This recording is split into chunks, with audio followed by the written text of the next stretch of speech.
Hello, creepy creature kids! Halloween is in the air, so let's draw something frightfully appropriate. Now, a year ago, I did a drawing video of Sam from Trick or Treat, which I had argued was the best horror anthology I've seen, and it was a very close call between that and the Stephen King, George A. Romero classic Creepshow, and I have to say, I've rewatched both films again recently in time for the season, and I'm a little more split on which one of these is my favorite. Let's talk a little bit about the two, and in particular, let's talk a little bit about Creepshow, which is what we're drawing today. So in the Sam video, I made the argument that the strength that Trick or Treat had over Creepshow was the balance of stories, that the stronger stories got more screen time and the weaker stories were much shorter as needed to be. With Creepshow, the balance is a little different because instead of 4 stories like Trick or Treat, you have 5, 6 if you include the framing device, and of those 5 stories, the majority of time is spent on one story called The Crate.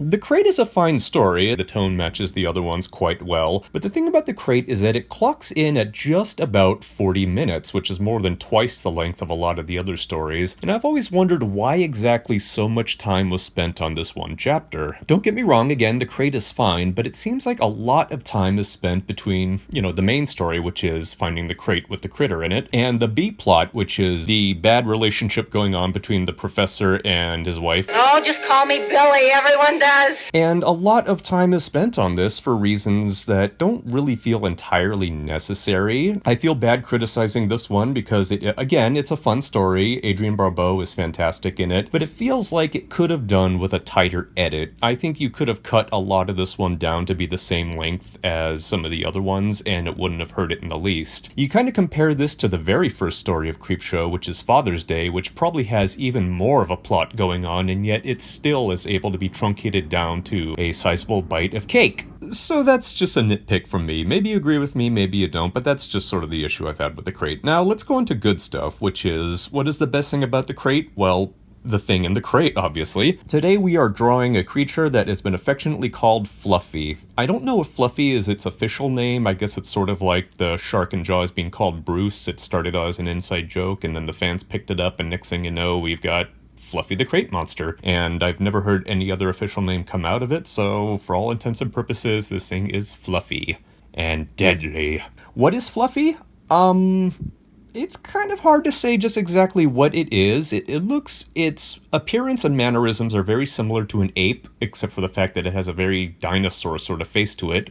But of course, saying what Fluffy is kind of takes away the magic and the mystery and the horror of it. You can't exactly say Fluffy is an animal, because keep in mind, Fluffy has been stuck in a crate for nearly 150 years with no food or water or oxygen or a place to go poo, which is of course beyond any animal's ability to survive. For all intents and purposes, Fluffy is a thing. It's a monster. It's sort of like the monster under the bed or the monster in your closet. There's no logical reason why a living, breathing thing would be under your bed. It's just there to scare the hell out of you and kill you if you stray too close to it. So we may not know what Fluffy is specifically, but you know what we can definitely say Fluffy is? Fluffy is an amazingly well done effect. This is Tom Savini, who we know very well in the horror circles, and Tom Savini, of course, is the splatter king of gore. Fluffy is a lot different from the usual makeup and zombie sort of effects that we know him for. Fluffy is like a full-blown creature effect. Fluffy never feels like a guy in a suit or a puppeteer operating a big toothy head. It's a very well done effect. We see just enough of Fluffy to make this thing scary, to make it believable, and it works perfectly. Whatever nitpicks I may have had about the length of the crate, there's no doubt about it that the monster in this thing is goddamn awesome, and I have no complaints whatsoever about him.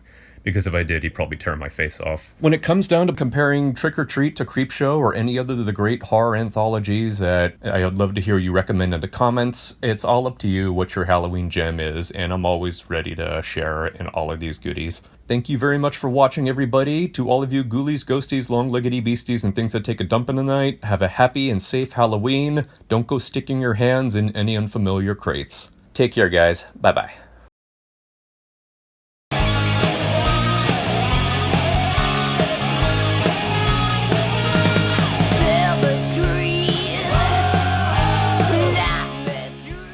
Hello, creepy creature kids. This is your beastly buddy Aiden, here to tell you about a very special scapula sale just in time for Halloween. From October 31st until the end of November 2nd, Scapula's anniversary, there will be special scapula books on sale in the bookstore. Take advantage of this special offer. I hope you all enjoy. Get yourself some nice treats, no tricks, and happy Halloween.